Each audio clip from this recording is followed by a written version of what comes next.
super chat asks, how do I know good mid-range versus bad mid-range?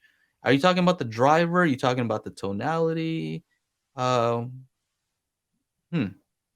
How I'm do you thinking know? he's asking like sound wise, Sound okay. like when you're listening to a speaker. And correct us if I'm misinterpreting this, Box Kurt. But so if you're listening to a speaker, how do you know whether or not it's got good mid range or yeah? Yeah, thank you for the super chat again. But yeah, let's see. How about this? Maybe this will be helpful. Let me bring up this REW here. So mid-range, so there's low mid-range, which starts, according to this, at about 250 hertz. Um, regular mid-range, I guess, around 500 hertz. Mid Mid-range, range, mid-range. mid range. Mid High. is 500 to 2 kilohertz, and then upper mid-range is from 2 kilohertz to, what is that? Like 4 kilohertz. Yeah, Right, 2 to so right 4 or around 3 to here is 3. what you're asking about, right? This range. So what's it? What is there in that mid-range? What vocals? I Pretty guess a much lot of stuff, everything. right? Pretty Yeah, much pretty much everything. everything. Yeah. Um, yeah. So how do you know that it's good? I mean, the way I test is I usually have a few tracks with different male vocals, just because I think we're good at hearing differences in voices. Tonality changes in voices. So I have a reference system where I have an idea how it's supposed to sound. Yeah.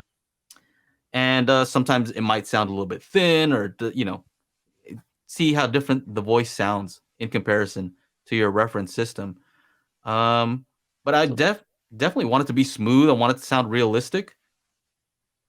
I don't want any weird noises in that area. I mean, so Box yeah, Kurt, he kind of follows it up with a couple of comments. He says when yeah, reviewers say the mid range is thin or yeah. full or for whatever reason that just goes over my head, and so he was referring to tonality. Okay, mid range is full. Um, And when I somebody mean, says, "What does that?" looking at this chart, and this is actually the BS41, those ELACs, and to me, it's how does a mid range sound relative to bass and treble? It's always relative to one or the other, right? So of course you want it to be flat-ish, but you also want it to be about the same level as the bass and the treble. You know, that's the way I kind of look at it. How Yeah. about you, Aaron? In an ideal world, the signal that you put in will be the signal that you get out. So whatever you put into the speaker will be what you get out of the speaker. So you're not getting any change to the mid range. It's neutral, uh, unmolested. That feels like a bad word to say. Uh, Unaltered. yeah.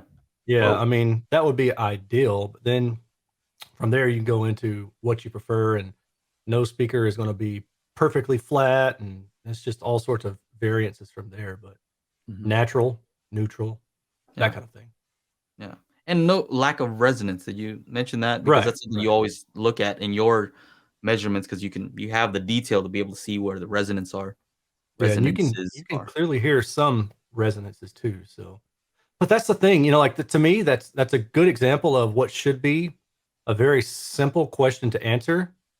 But when you're starting out, it's hard to define that for somebody. Like this guy in particular is obviously new. He's asking Mhm. this general question, and it's like, well, to everybody else, you just say neutral, and you know exactly what that means. But Mm. when you don't know what that means, then what other words can you use to describe it? That's where you start getting into trouble, and you can point to a graphic like you have and say, okay, well, this is what I mean. When I say, this frequency is boosted, it's going to make vocal sound nasally or Yeah. chesty or boomy or resonant, and you can start putting kind of subjective terms onto objective data. That's really where it helps you out to have that kind of data and to be able to correlate back and forth. Yeah, we did a whole series of videos with definitions Oh yeah, we on did. That's audiophile right. terms. So, what does forward mean? And typically, that just means that there's more volume at those frequencies. So, forward, if something's forward, bass is whatever. Usually, it's mid range is forward, means that there's more of it than the bass and the treble. Yeah. Um, And one thing I would recommend doing is going just Google equalizer, sound know. engineering or something like that. You know, like you can see what producers and engineers typically recommend to other people as far as, you know, if you want to make this speaker or you want to make this vocal track sound this way, then you apply this kind of EQ to it. But that gives you an idea of like the frequency bands that you can listen to for certain things. There's also the interactive EQ chart. Love that thing. I know Yeah, that one's great, man, because you can just kind of hover over and you can highlight and see, okay, well, this instrument covers this range to this range, and this area is going to have this effect in frequency, and this area is going to have this effect. You know, that's a great, if you just Google it, interactive frequency chart, Well, that's a great one.